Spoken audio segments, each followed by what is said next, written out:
Hi, everyone, and welcome to New Trends in Cyber Incident Response, a webinar by LMG Security. My name is Tamara Roos, and I'm your moderator for today. Our presenters for the webinar today are Sherry Davidoff and Matt Duran. Sherry Davidoff is the CEO of LMG Security and the author of 3 books, including Data Breaches, Crisis and Opportunity. She is a certified penetration tester and forensic analyst and a graduate of MIT. Sherry has been called a, quote, security badass by the New York Times. Matt Duran is the Director of Training and Research at LMG Security and a Black Hat USA instructor. He holds his computer science degree from the University of Montana, and his malware research has been featured on NBC Nightly News. Sherry and Matt are co-authors of the new book, Ransomware and Cyber Extortion.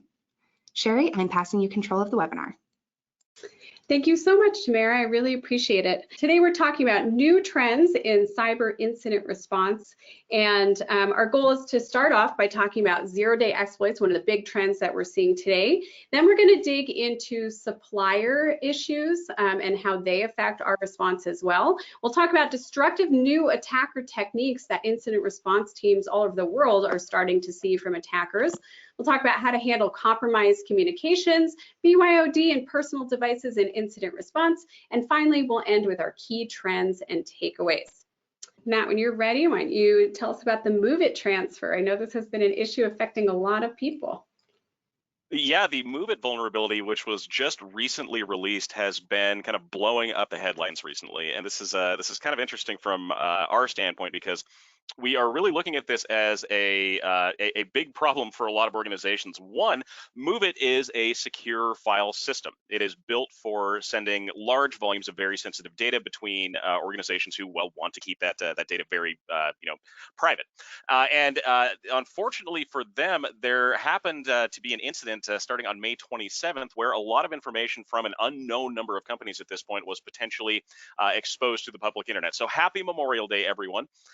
On May 27th, which was the beginning of Memorial Day weekend, our good old friends at TA 505 or Threat Actor 505, otherwise known as the CLOP ransomware group, went ahead and started exploiting servers all around the world. All of these MOVEit servers that were publicly exposed to the internet and the software as a service version of MOVEit, which was hosted through the MOVEit cloud system. So both were vulnerable at this point.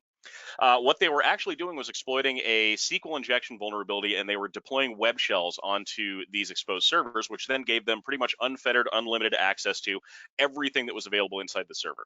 This is all the sensitive information that organizations like hospitals, financial institutions, legal institutions, and many others were sending back and forth. Now, CLOP has come out and told victims they now have until June 14th to basically contact them to determine whether or not they have been hacked and they are going to be extorted by the CLOP ransomware group. So that gives you an indication as to, kind of what happened here and how big the scope of this was. CLOP might not even know how many people they just hacked at this point, which is kind of remarkable. Now, the timing here is not unusual. As we've talked about multiple times before, attackers are very fond of attacking over the weekend or during after hours, and holiday weekends are a big target for a lot of reasons. A lot of your trained or tenured IT staff is probably leaving for a vacation. This is like Christmas or Memorial Day or the 4th of July, as we saw with the Kaseya attacks, which we'll get into a little bit later in the presentation. And but Matt, again, it was clear that CLOP was planning this. Like, they had been sitting on this vulnerability for quite some time preparing to release this, correct? Correct. According to Kroll's research, they've been sitting on a beta version of this vulnerability since April of 2022, so over a year at this point. Yeah, so it took a while to get through. So they deliberately sat on it and actually launched a couple other attacks in the interim before they decided it was the right time to do this one. So I'm starting to get afraid of holiday weekends. I'm really glad they left us alone on Mother's Day, but I'm a little afraid for the 4th of July, I'll be honest. Yeah, well, we've definitely seen indications that this is going to be a problem moving forward in the future. So when we're talking about CLOP, we actually took a spin over to CLOP's dark web breach site just to see what they had to say on the subject, and their comments here were pretty telling in terms of their overall kind of feelings towards this hack and the extent to which organizations were taken down. Now, what they first wanted to let people know was that anyone who uses the MOVEit product basically is at risk here. CLOP is letting you know that they downloaded a lot of your data as part of an exceptional exploit. Also, if you didn't notice, CLOP is one of the only organizations to offer what they refer to as penetration testing after the fact, which we thought was kind of an interesting way to describe being hacked. Next up, they actually asked people to reach out to them. So instead of their normal kind of MO of reaching out to victims to state that they've been compromised and that their data has been stolen, CLOP is asking you to self-report. If you're using a MOVEit system, they're basically saying like you should probably get in contact with us. We'll verify whether or not we have your data, and then we can start talking about ransom. Call today before your name is published here. So again, they're really putting that emphasis on people. And today, the 14th, is actually their kind of drop dead date for notifications. We anticipate starting to see company names listed on their website after today. So we'll be keeping an eye out, and we'll keep you updated. Now, this does bring into kind of the picture a very important part of any new incident response scenario, and this is something that we've seen as a common factor in, well, honestly, most of the cases that we work that involve network intrusion, and that this means you may have a data breach on your hands if you do suffer a cybersecurity incident. Yeah, these statistics are from Beasley's Cyber Services Snapshot. Check it out if you haven't already. I actually think it's underreported. Really great source of stats that show the percentage of cyber extortion incidents they're seeing that include data exfiltration. In the fourth quarter of 2022, it was 97%. And this past quarter, it was still 88% of extortion incidents include data exfiltration. And in fact, the numbers for that most recent quarter may go up because those investigations are still underway. So as you can see, the vast majority of these cases, the criminals are also stealing your data and threatening to release it. Yeah, it's one of those trends that we've seen really explode, especially since the COVID-19 pandemic took place and we saw the success of the Maze ransomware group. So something to keep an eye out on in the future. Now, we wanted to get a good idea of kind of how many servers may have been impacted by this. So I ran a quick search on Shodan looking for some of the telltale indicators that a MOVEit server was running on someone's network. Inside the United States specifically, we found over 1,800 available MOVEit servers. And this was about a week or so ago that we actually ran this scan. And again, it shows you kind of where a lot of the high profile victims of this may end up being. If you look at it too, the United Kingdom, which we'll talk about here, also had a significant impact from this with 127 listed servers. Now, as I mentioned before, these are just the on-premise MOVEit servers. The software as a service cloud versions were also impacted, so it's kind of hard to tell exactly how many of these were potentially impacted. The other thing we have to point out, and we've seen this with other mass zero-day vulnerabilities, is that it's not over yet. Once the lens kind of turned onto the MOVEit system and other researchers started looking into what was happening with it, additional vulnerabilities were identified in the MOVEit architecture. So those of you who have MOVEit systems who have already patched, make sure you double check with MOVEit because there may be a secondary security patch that you need to install to make sure that you are actually covered and will not be a future victim of this specific kind of attack. Now, this is indicative of kind of where we see the industry moving at this point, and this is one of those incident response trends that we really need to be prepared for. Simply put, exploits or software exploitation is a massive attack vector. In fact, according to Mandiant's M-Trends report for 2023, this was their top attack vector that they observed. There are some reasons for why they see this as their top, but we see kind of this consistent reporting from cybersecurity agencies all around the world that this is a significant issue for a lot of people and something that we need to be able to interact with, something that we need to be able to respond to effectively. Yeah, I think it's important to understand MOVEit is just the latest of many, many cases exactly very similar to this. And we're going to talk about a couple more. But the responses that we have to MOVEit and the best practices are going to be very similar to those in other that occur again and again and again. So be prepared. In your incident response policy, you should add a section, if you don't have one already, for responding to zero-day exploits. Absolutely. Why are they so popular, Matt? Well, that's a great question, Sherry. The reason they're so popular is because they are abundant at this point. And when I say abundant, I mean that in the most literal sense of the word. They are everywhere. There are organizations like zeroday.today, which is a darknet vendor that we've shown a few different times that sell these zero-day exploits to basically anyone who wants them. In fact, their business model has been so successful that they've actually kind of opened up their archives. So most of the material on these zero-day vendor sites is now available for free. These are older exploits. These are things that are not, kind of the big headline grabbing software crippling vulnerabilities that we see right now, but they're available for anyone who wants them. If you do want to purchase one of their VIP exploits, which we can see down in the bottom, we'll expand that here in just a second, then you can pay for access to the service. Now, looking a little bit closer here, we can see things like the list of exploits that are for sale, And inside of this list, you can see some pretty big names there. We see the Delta Electronics InfraSuite. We see Oracle WebLogic. So if you're using an Oracle WebLogic system, know that there is a very newly released zero-day vulnerability for that system being actively marketed on these sites. We can also see Zixel, which we've seen pop up on a bunch of sites lately, and many more. This is just a small sampling of what they offer. And then you can see the price that they're going. And these are usually going to be in cryptocurrency. In this specific case, it's going to be Bitcoin, which they refer to as gold on their website. Now, in terms of the prevalence of these vulnerabilities, I want to make certain that we're making it clear.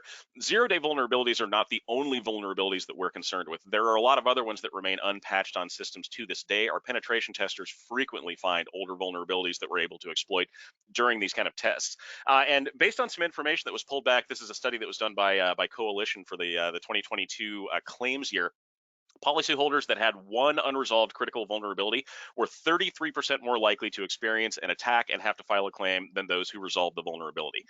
There are plenty of examples of this happening. We'll talk about a couple here as we move through, but it really does underscore the importance of this. It also shows the importance of updating your technology infrastructure to address what are the current flaws in, well, basically what you're using.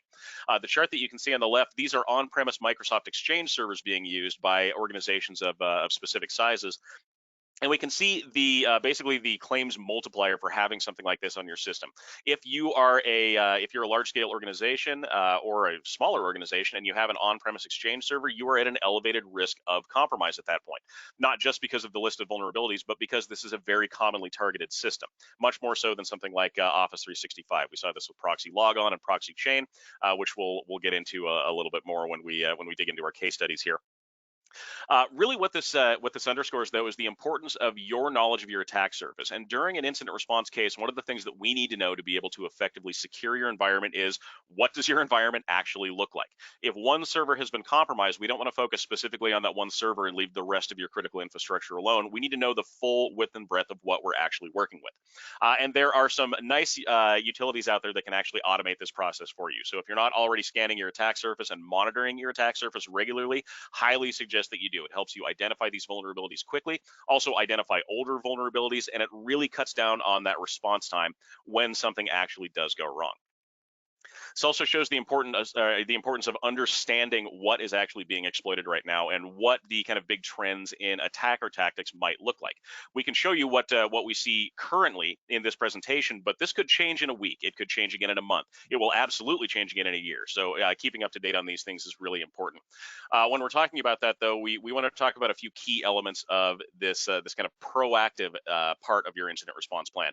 We want to identify your key software products and suppliers. We want to set up those threat intel sources ahead of time. This isn't something we want to be scrambling for in the heat of the moment, mainly because we can run across a lot of incorrect information. So look at vendor alerts, look at commercial platforms, security vendors, and a lot more. There's also the Information Sharing and Analysis Centers, or ISAC. They have great information on current vulnerabilities that are out there. And then make sure that your response is timely. Assign responsibility for these things, review and triage the vulnerabilities that you see or the potential issues that you see, and then practice these things when you're not in the middle of a cybersecurity incident. Make sure doing some dress rehearsals is on your plate, because this is going to be important, and that practice, again, can really, really help you. Also, make sure your suppliers are following suit on that.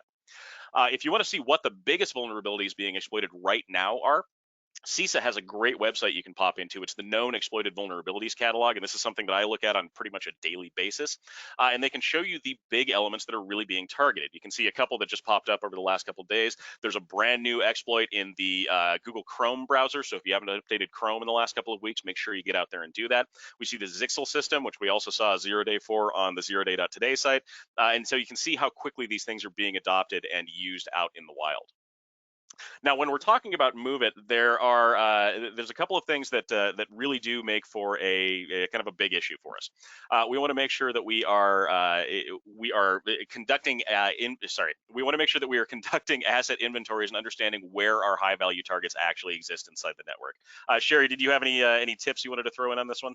Yeah, you know, we're talking about the importance of protecting against zero-day vulnerabilities and vulnerabilities in general. And of course, in order to do that, you need to have an up-to-date inventory of assets. 2023 should be the year of your inventory. Many organizations have out-of-date inventories, and so you may not realize you're running a certain type of software, or it may not be immediately apparent to your incident responders, and that means that you end up getting hacked. So this is really your foundation. And there's, as Matt mentioned, there's automated tools. We put 3 of them on the screen. There are many others: Varonis, Exotero, OneTrust, are just a few really popular options that can help you scan your network and find out where your data is, and also what types of systems are storing it. The other thing that's so important, again, remember, attackers are exfiltrating data, and so you need to know where the most sensitive data you have is being stored. We can't eat the whole elephant at once. You've got to make sure that you're tackling your most important systems first. So keep that in mind. Absolutely.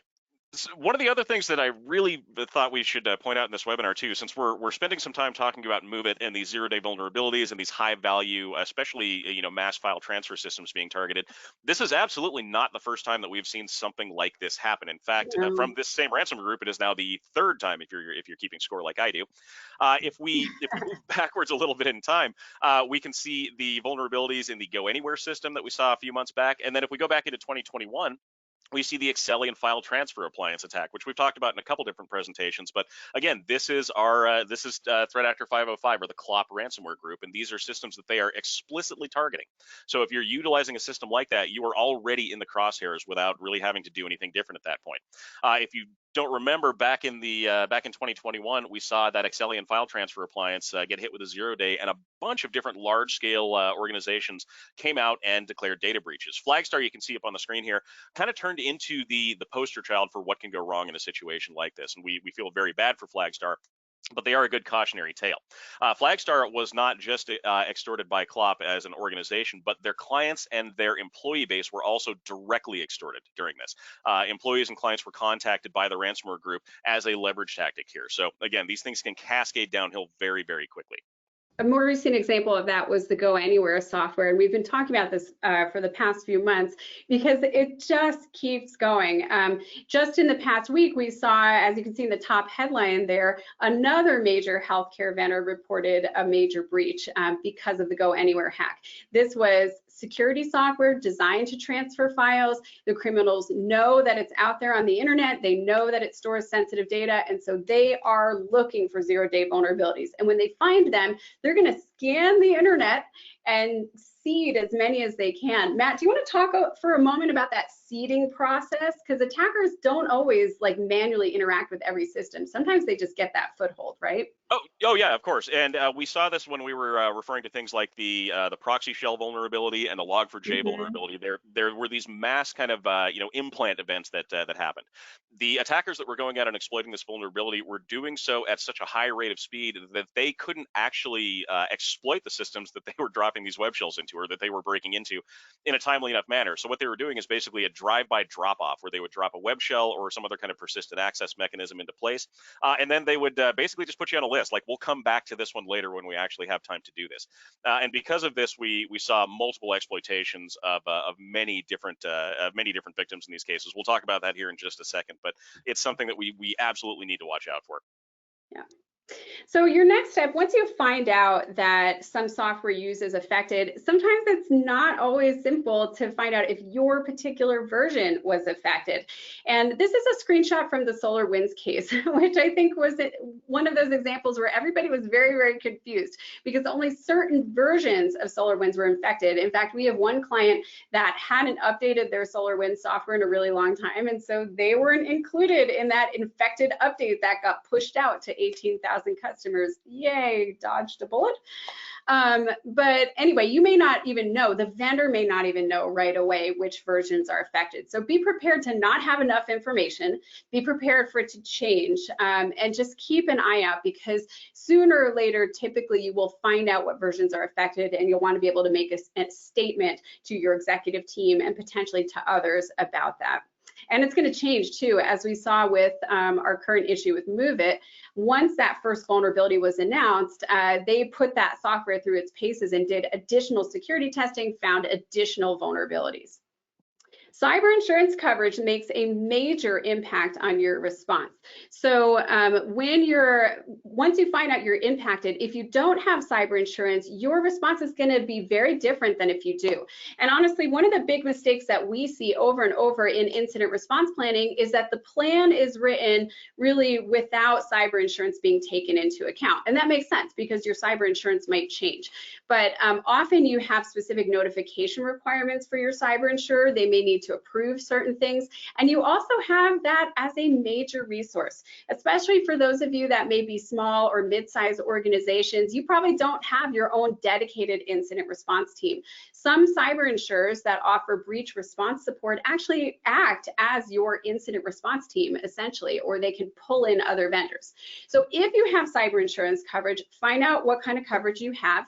And then often you want to contact your insurer right away. Do not wait, especially if you have breach response coverage. The longer you wait, the more likely it is that you may not get a claim covered, or you may not get an expense approved. So insurers typically want you to contact them either through email, a web form, or a hotline, and your policy should tell you the difference. What you see on the screen here is an example of Axis's cyber insurance reporting instructions. So you can see it says call the 24/7, 365 incident response hotline. Make sure you're prepared to provide your name, contact details, business name, and your policy number.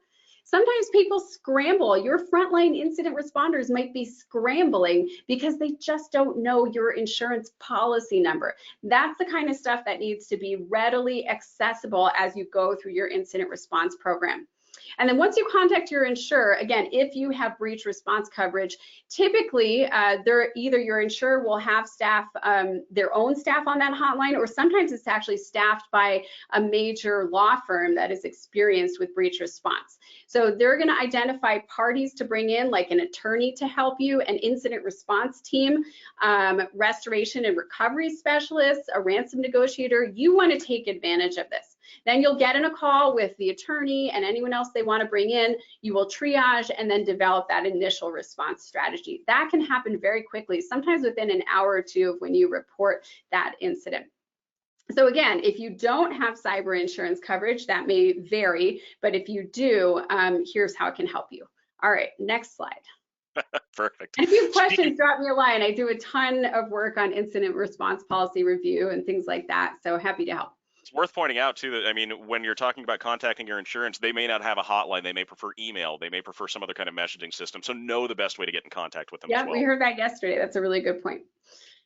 Okay, so then you want to contain the damage. Matt, I know this is often where you swoop in. Love the picture, by the way. Tell us what you do in that very early phase. Of course. Well, as our friend Billy Mays here on the screen says, act now, don't delay. This is one of the very one of the most important things that you can do in an incident response scenario is to contain the damage quickly. We don't want this to metastasize. We don't want it to spread to the rest of the network, and we want to minimize our forgive the term here, but we want to minimize our blast radius and make sure that we are focusing on the correct things. Government advisories can really help. Other advisories on standard tactics, techniques, and procedures, which you can get through those threat intelligence sources that we talked about earlier, can be really helpful in identifying exactly where someone may have gone.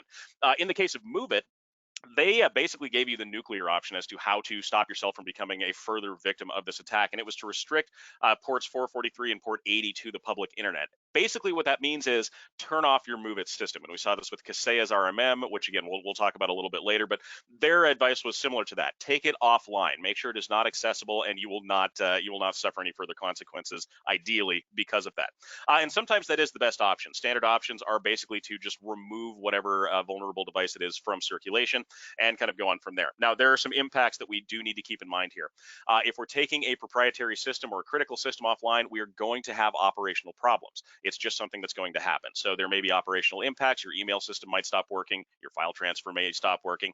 There could also be a new influx of help desk calls coming into your IT staff because people can't access their normal work environments. And then we can also have social engineering attacks based on how we're responding to these things, especially in the chaos of initial incident response, which we'll give you an example of that here in just a minute. But yeah, there's a lot of things to keep in mind, especially that very bottom bullet. Evidence might be destroyed. To be able to effectively investigate a cyber attack, we need evidence to be able to compare with what your normal operating systems look like.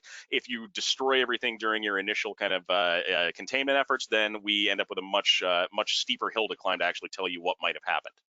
The other thing we have to keep in mind is that there may be more than one person in your network, and we've seen this multiple times, especially when you talk about wide-scale vulnerabilities. Log4j is a great example of this.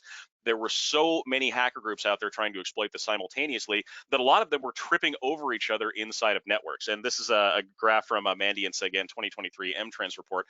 Over a quarter of the time, there are more than one threat group identified in an incident response scenario, especially with those vulnerabilities. So keep in mind that there may be multiple persistence mechanisms in place. You may be looking at multiple threats. You could have somebody stealing your data while at the same time deploying a crypto miner, while at the same time going through and making you part of a botnet. All of these things could be happening simultaneously, and they all require different elements of incident response to take care of effectively.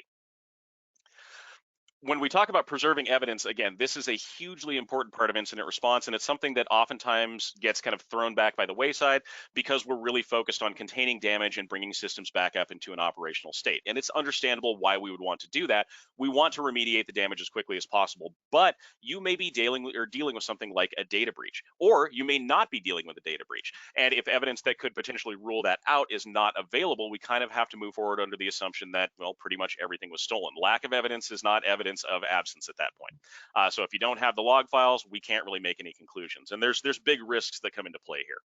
The next thing we want to talk about is everyone's or every IT professional's favorite topic, and that's going to be emergency patches and software updates. And working in IT, I've had to deal with this multiple times. It is a heartburn-inducing event, regardless of how you try to spin this thing.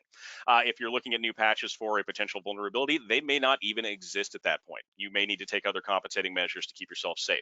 They may not even work. A patch may come out that just does absolutely nothing, or it could completely tank your system. It's kind of one of those, you're damned if you do, damned if you don't kind of situation. So we just need to be able to adapt quickly and move into emergency patching with as much grace as we possibly can. Expect multiple updates, expect multiple rounds of patching, and then have that conversation ahead of time. Do you want to be an early adopter of a security patch? Is this something that you're willing to risk at that point? Because there are some pros and cons to doing it that way. One of the big ones is, well, what happens if you don't patch? If you apply an emergency patch, it could break everything. So you may not want to go ahead and do that. Or, as we saw in the case of Rackspace, if you don't deploy one of those emergency patches or one of those critical vulnerability fixes, you may end up the victim of a data breach further down the road. If you recall, Rackspace, the hosted exchange provider, was hit with a massive data exfiltration event because they didn't patch the proxy shell vulnerability on their exchange servers. Their IT staff was under the impression that it was not as serious as it was, and they figured that it might break something, so they left it alone. Because that vulnerability was still available, attackers were able to get in, access those servers, and exfiltrate large amounts of data from the Rackspace network. In fact, it's one of the reasons why Rackspace flat out does not offer hosted exchange anymore at this point, because it was just simply too big of a risk to bring back online. Again, massive operational impact there. The other thing is that attackers may still be in your system. We need to make sure that we are keeping this in mind as we're moving through our initial response. If we don't know for a fact that our network is completely secure, then we kind of have to operate under the impression that it may not be. We have some screenshots here. I'm not going to name the organization that these came from. Suffice to say, they were the victim of a recent data breach, but the attackers hung out in their network even after the incident response crew was on hand and after the responders had supposedly locked them out. They started then posting evidence of their inclusion in the system to their dark web portal, and this is one of those. An early morning session with the finest threat hunters that Company A has to offer. They also put up indications that they were watching things like email, that they were watching Teams chat. They were basically tracking the entire response process at this point while the response effort was happening, and that can be detrimental to your response. If the attackers know what you're doing, they can tailor their activities to directly contradict anything you're doing to try to basically secure your environment at this point. So pretty bad situation to find yourself in. They also may use your communication systems against you. This was a study that came out from Proofpoint recently, and this was a new series of attacks they've observed in the wild of attackers utilizing Microsoft Teams after they've compromised an environment to fully expand their level of compromise, to expand their footprint. What they would do is leverage their access to contact other employees in the organization from what looked like a valid account using Teams. And they would use things like Teams tabs.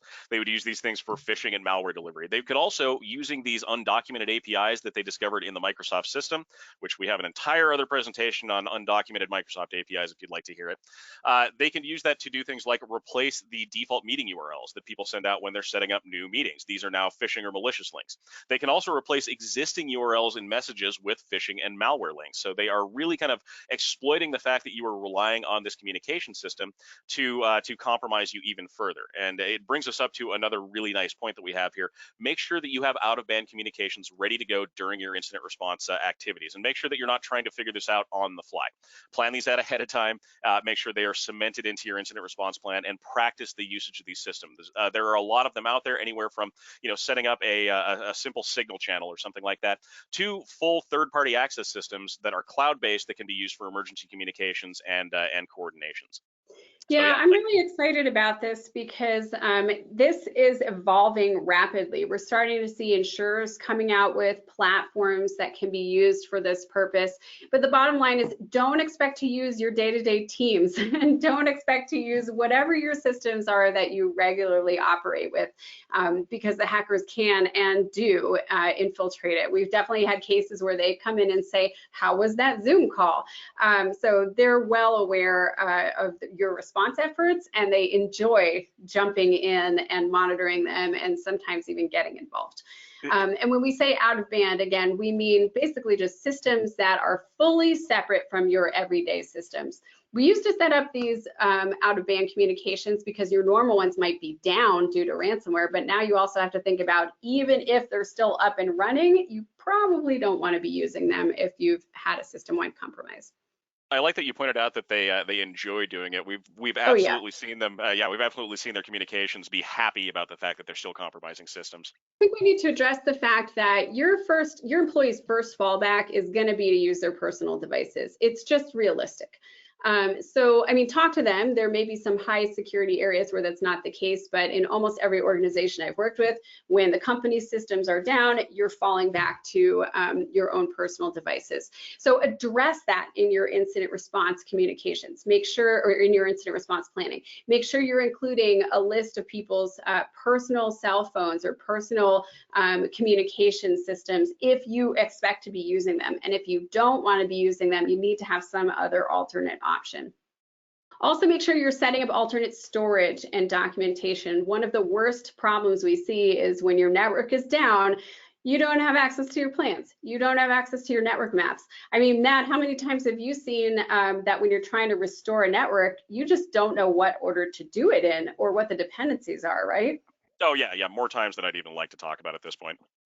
Yeah, I know that's one of the biggest issues you talk about. Documentation needs to include what order do things have to be stood up, and this database server has to come up before this web server, and just making that very, very clear, especially because it might not be your own IT staff that's doing the recovery. You may well want to call in third-party recovery experts, and it may be covered by your insurance as well.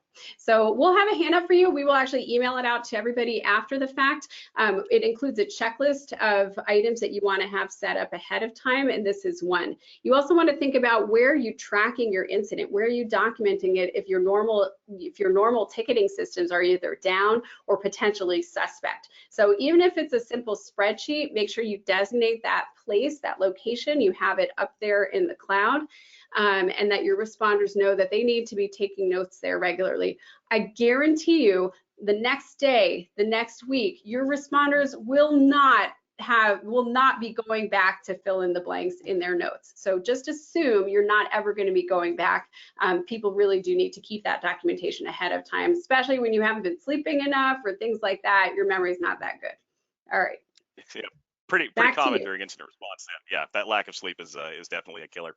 But no, as Sherry mentioned, there's a ton of things that you probably want to have in advance that from an incident response standpoint, we run into frequently enough that are not there, that makes them worth bringing up. First off, we have that data inventory, current list of our obligations. What is going to happen if our system is down for an extended period of time? Do we have client problems? Are we going to have vendor problems? Do we have contractual obligations to maintain a specific uptime on our network? There's a lot to consider there.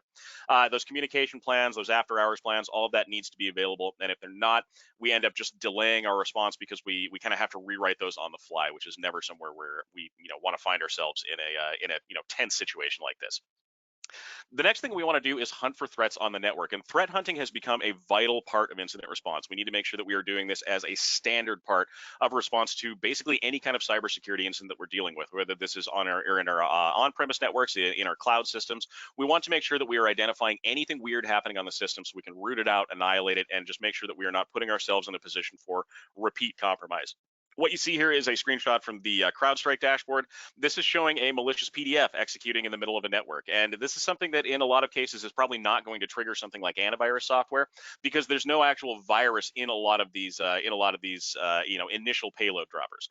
We see that the PDF is actually just opening up Notepad. Notepad is not something that's going to flag.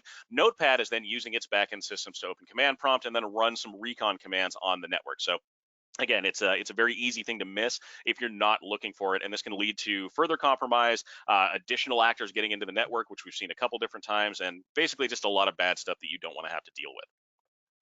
All right, so let's wrap up our zero-day response stuff and talk just a little bit about what we expect from a zero-day response plan. And these, again, are very important to have with you. We want to make sure that you're monitoring your attack surface. We want to make sure that you're monitoring threat intelligence, evaluating your risk on a continuous basis, conducting forensic preservation so we can actually tell you how these things happened in the first place, containing the damage, patching our systems to make sure we don't get hit again, and then hunting for threats on the back end. If you have any questions about this, please feel free to reach out to us. Yeah, and again, make sure that this is in your IRP, in your incident response plan. Now, we talked a little bit earlier about the fact that you need to be thinking about your suppliers. We saw this in Log4j. We've seen this with Exchange. We saw this with Go Anywhere.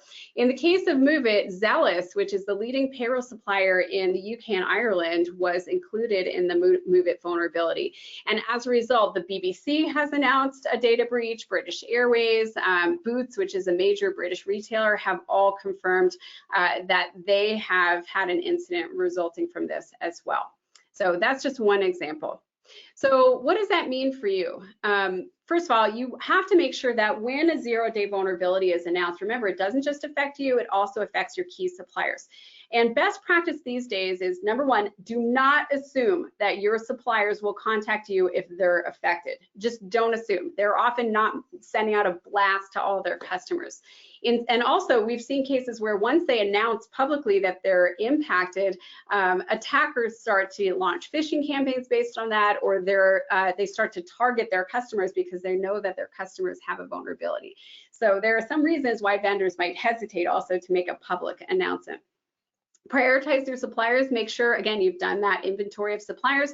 You understand which ones have your sensitive data or access to important resources, and then shoot them an email and just ask them to confirm in writing whether they use an affected version of that product. Do you use an affected version of MOVEit? Yes or no? Give them a deadline. Please respond by Friday. If they say yes, find out if they responded appropriately to remove the malware, scope the incident, and then evaluate the risk that your sensitive data or IT resources may have been impacted.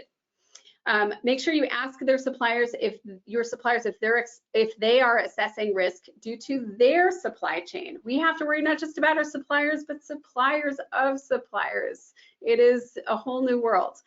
And then make sure that they let you know if their answers change. They think today that they're not vulnerable. If they find out in 2 weeks they are, they need to let you know. Now, sometimes suppliers may not respond to you, and we're often asked, what do we do? In this case, it depends on your leverage. For those of you that are small to mid-sized organizations, number one, band together. This is a great opportunity to work with your ISAC or to work with any other industry groups to put pressure on suppliers that may not be responsive.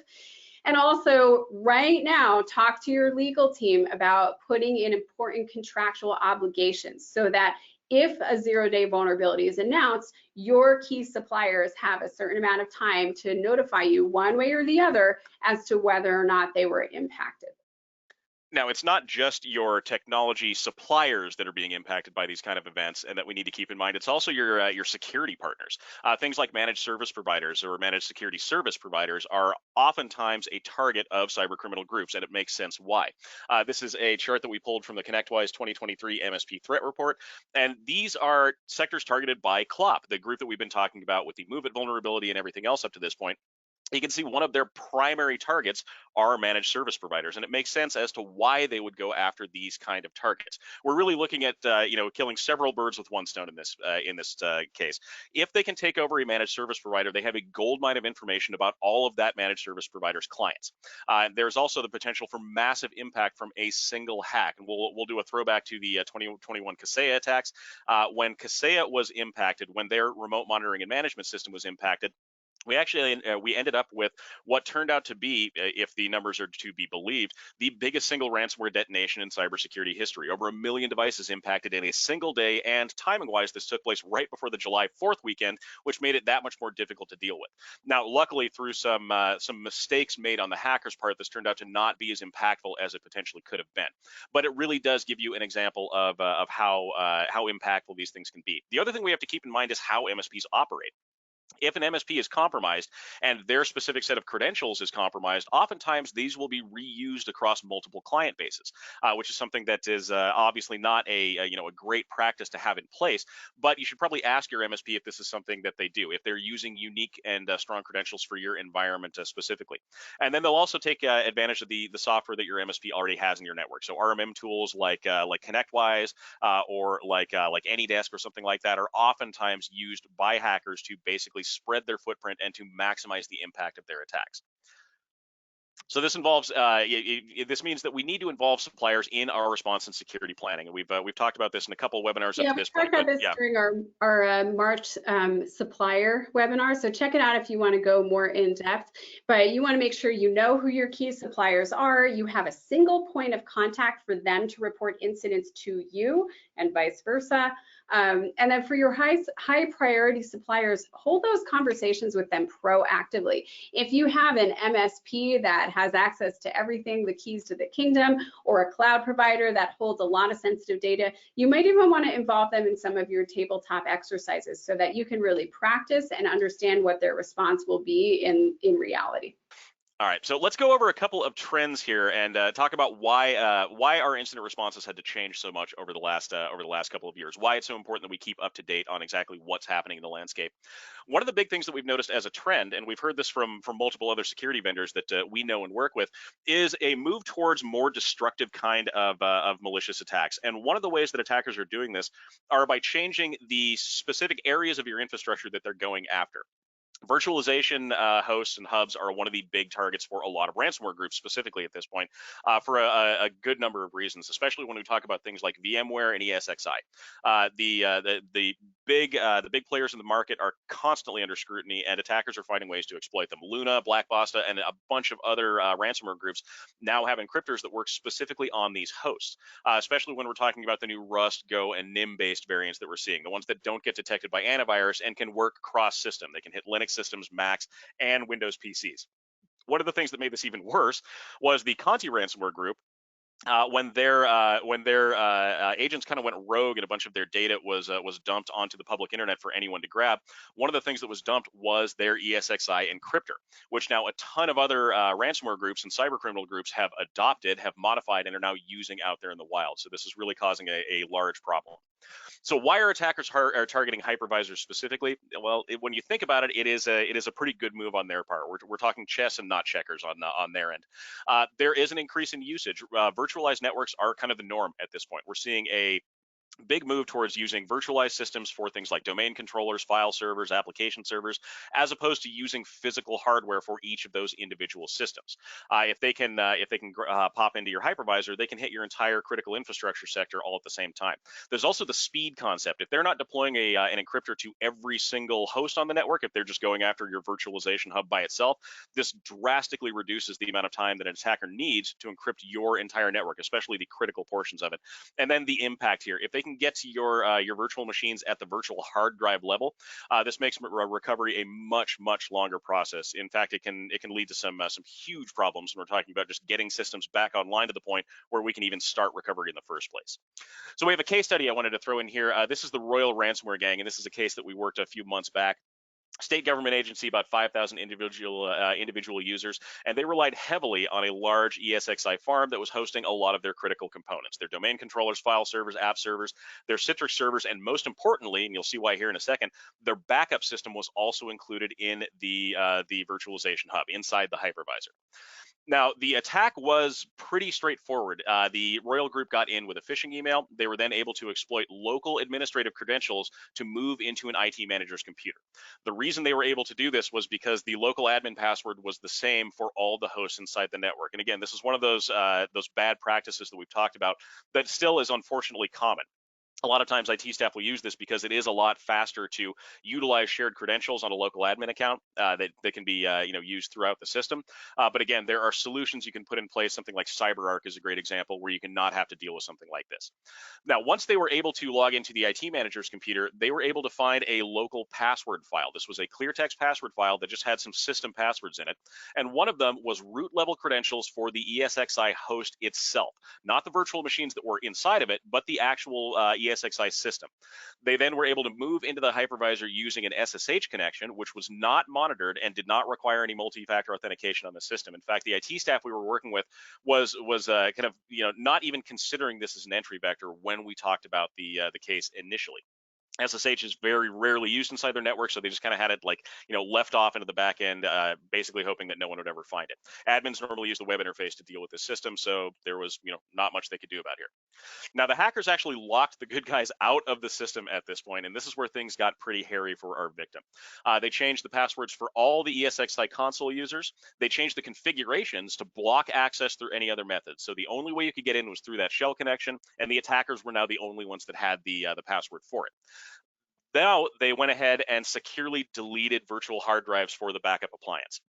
As far as the backup configuration went for this victim, they had immutable backups in place. They had what was on paper a very nice backup system, but the attackers kind of pulled an end around on this one by just going into the virtualization host and nuking those hard drives directly off the server. So it didn't matter that they had immutable backups. They destroyed the entire appliance at that point.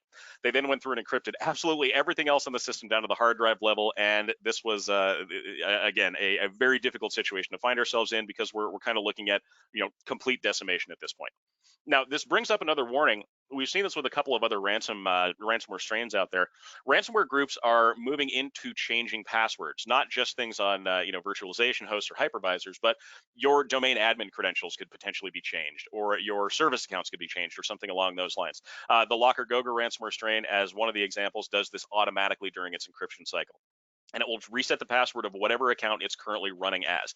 So again, if they've already made it into your domain controller and they're running as your admin, they can lock you completely out of the system at that point. Okay, so back to our case study. The local backups were completely gone. These were the only ones that they had, or at least the only ones they thought they had. We'll talk about that in a second. The other hosts contained on the hypervisor were encrypted down to the hard drive level, meaning we can't boot machines, we can't mount the drives, we can't collect any evidence from those systems. This means we need to rebuild the entire ESXi system from the ground up. And if we don't have backups to do this with, we're basically starting with a brand new network and no data. That is a terrible position to find yourself in. Now, our victim in this case got lucky. We were able to identify a decommissioned older ESXi host that had been taken offline about a month before the attack, and this was sitting in IT storage, not turned on. There was an old version of the backups, again, about a month old at that point, that we were able to extract. And the victim was able to go through and recover enough data that they didn't actually need to buy a decryptor. It still meant that they lost a month's worth of data, but this was much better than the situation they initially found themselves in. So this brings up another thing. During the incident response process, when we start into that remediation effort, when we start into the restoration part, which usually comes pretty quickly when we're responding to something, we need to look at backups. So first off, can you access your backup device, or has it now been taken completely offline? If you can access the device, are the backups encrypted? If they are, can you get them from anywhere else? These can be, old decommissioned servers, old backups, cloud storage, which is ideally where you have these things, or any other place where you can realistically find that data. How far back do they go? And then do you know how to actually restore from backups? For a lot of larger organizations who have had significant IT turnover, we run into problems with there not being a documented process for recovering from those backups. And if you can't recover from the backups, you basically don't have the backups at that point. Also keep in mind, as we've said before, make sure that you're balancing between recovery and data preservation. Don't just roll your backups into place and annihilate your old hard drives, because we may need to pull data from those if possible to tell you why this happened in the first place. It also means that you need to include your hypervisors in your security program. This is not as easy as you might think it would be. A lot of times these are proprietary hardware or software systems, or they're running very bare bones root operating systems, which can be difficult to monitor. EDR and antivirus agents are probably not available. You can still use syslog in a lot of cases though, so make sure you're getting some data off of it. And then watch to see if they're actually included in your antivirus scans. Now, as a best practice, a lot of times these are not included because it can mess with the hypervisor system, but see if there's something you can do to compensate for that. Either way, make sure that you're keeping in mind that these are a significant target. We also want to make sure we're securing alternate access to these systems. So if you have SSH or serial access available on those hosts, make sure that it's locked down. Don't just leave it sitting out there in the open. And then use purpose-built, if you can, service accounts for access and maintenance. Don't just use your domain admin account for absolutely everything. This way, if that account is compromised, you still have another way to access that system without being fully locked out. And make sure you include SSH and terminal access in your log collection. If somebody is accessing a system via that shell, make sure that you're getting a notification because of it, especially if that's not a common method that you use to access those systems. Thanks, Matt. So in addition to targeting your corporate devices, hackers are also targeting your employees' personal devices. And we talked earlier about how personal devices can be helpful sometimes in your response efforts as an alternate means of communication. Unfortunately, they can also be an entry vector for attackers as well. And keep in mind that your employees' personal data is out there, and often it can be associated with their work email addresses or other important information.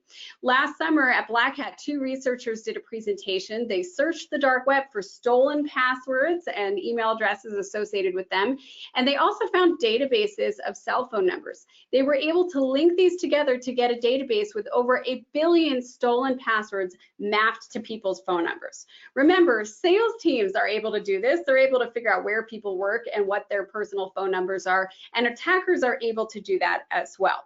So sometimes these attacks are targeted. However, sometimes they're just targets of opportunity. So in this next example, we're going to talk about, first of all, let's just make sure that you're addressing personal devices in your response. So a personal device could easily be the root of your problem. That means that you need to use a good mobile device management solution to monitor and control access to devices, as we talked about in our webinar recently on phones and BYOD. So check that out. But if you do have an incident that involves a personal device, you may or may not be able to actually do forensics on that system. But at the very least, it's really helpful if you have some kind of mobile device management solution installed on that personal device so that you can remotely wipe data and that you can figure out what happened. Matt, anything you wanted to add here as we're talking about MDM and how it's used in incident response? No, I think if you guys have questions about MDM or anything like that, check out our webinar from last month. We go into this in detail, but just remember that the devices that you have on your network may or may not be under your control. And so if you have non-managed devices, make sure that you have a plan in place to either restrict or remove access if that does seem to be part of the problem. See if you can get any kind of access logs on it. And yeah, if you have the availability to do it, use an MDM solution. You can get some finite level of control on those devices without intruding too much on privacy, which I know is a big thing for people. I understand completely, but it can help you out a lot. And it's not just for smartphones; it's also for laptops, tablets, wearables, and anything else. And as Sherry mentioned, the ability to wipe out a device if it does seem to be the root of the problem and you can't directly access it can be done directly through MDM software if you have it. So something that you should be looking at on your network. So really important, we just wanted to share a case study that happened recently. Sometimes attackers are actually leveraging your response as well and using that to gain even more access. So for example, we had a large multinational corporation and they got hit with a business email compromise attack. So they knew for a fact that some email accounts were hacked. They decided to respond by doing what many organizations do. They did a global password reset. They weren't sure what hackers were into, what they weren't, and so they were like, we'll just reset everybody. So that seemed like a smart idea and the safe thing to do. The problem is the hackers were ready for that. And they knew that there would be ensuing chaos. And as soon as they did that, the attackers started sending messages to people's personal phones and personal devices saying, hey, we're from IT, we're here to help you with your password. And they ended up breaking into even more accounts as a result of that password reset. So really scary that they're targeting personal devices, that they're aware of how you respond, and that just really underscores the importance of using a different out-of-band communication system when these things occur. So when we wrap up here, it's really important to, number one, prepare for your employees to be targeted. Make sure you're including that in their training, and educate your IT staff, educate your first responders so that they know the right way to respond and the gotchas that might occur. Also, really good idea to conduct tabletop exercises. We've seen time and time again that these reduce the damage in an attack and also can just help to reduce stress and ensure a smooth response. Finally, after you have been hacked, you should always plan for elevated risks. Unfortunately, once hackers have stolen extensive data from you, they may have a list of your employees, their personal phone numbers, your customer lists, your vendor lists. And so as a result, you're always going to have that elevated risk of attack. So just be aware of that and keep your eyes peeled for any problems down the road. Okay, finally, to conclude, here are the trends we discussed. 0 days are a top threat. Be very careful. If you have servers on the internet, which almost all of us do, they will be vulnerable sooner or later. Attackers have been increasing their attack intensity and targeting hypervisors. You have suppliers that are in the crosshairs, and personal devices and usage and risk will increase. Here's our key takeaways. Make sure you are planning your 0-day response. We have a checklist for that. Make sure you've got that in your IRP. Include that. Include your suppliers in your planning. And when you hear about a 0-day issue like MOVEit, make sure you're proactively talking to your high priority suppliers and finding out if they are affected. Prepare alternate response technology, including out-of-band communication systems, alternate storage and documentation in case hackers have infiltrated the ones you use on a day-to-day basis.